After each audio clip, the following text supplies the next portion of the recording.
Well, the impact of Hurricane Milton is being felt as far as the western part of Cuba. It is bringing strong winds and intermittent rains. Traffic was closed in many areas as waves several feet high hit the coast. Low-lying areas are starting to flood.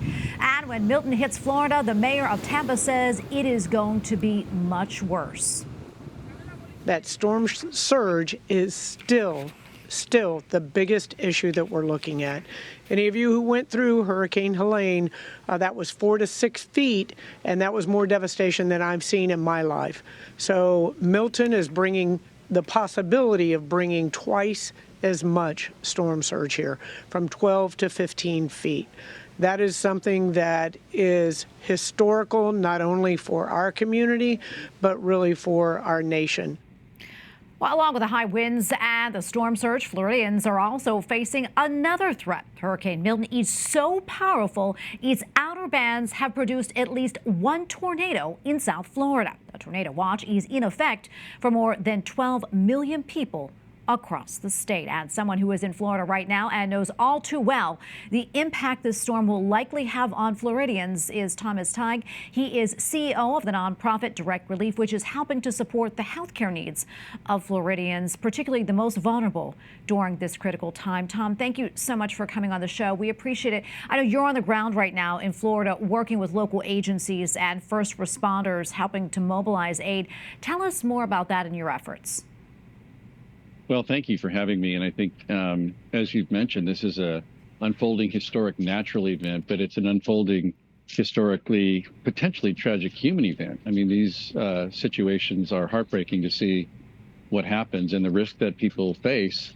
And those with the least tend to get hit the hardest, have the least cushion, and have the hardest time bouncing back. So what Direct Relief does on an ongoing basis is work with the network of community health centers and free and charitable clinics throughout the state. And Florida and both Carolinas are among the largest of all 50 states that Direct Relief supports with insulin and inhalers and medications for people to manage their chronic disease. So our lens on this at Direct Relief is that those people, if their chronic conditions become unmanaged because they have to flee, they can find themselves in crisis rapidly. So we brought in a lot of medications before. We pre-positioned kits, kind of like grab-and-go pharmacies on the go in durable waterproof tubs.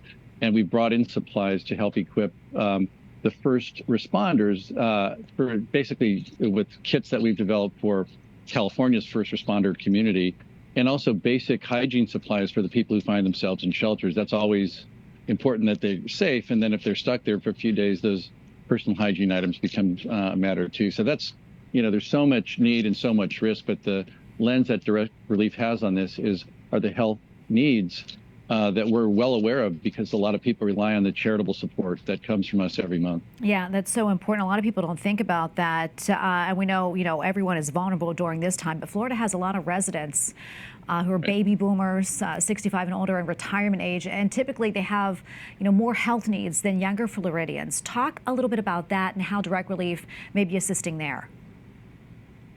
Yeah, you're absolutely right. We're all vulnerable to some degree, but some of us much more so than others. And I think that social science there's a social vulnerability index that has 34 factors, including your age extremes. If you're very young or very old, you're more at risk. If you have a pre-existing medical condition or a disability or a low income, you can't evacuate if you don't have a car or don't have gas money. So all those factors enhance risk, and that tends to be the patients at these free and charitable clinics and community health centers that we work with. So there's heightened sensitivity for the people, as you mentioned, and a lot of seniors in Florida too, who can't just grab and go, as much as an 18-year-old healthy person might.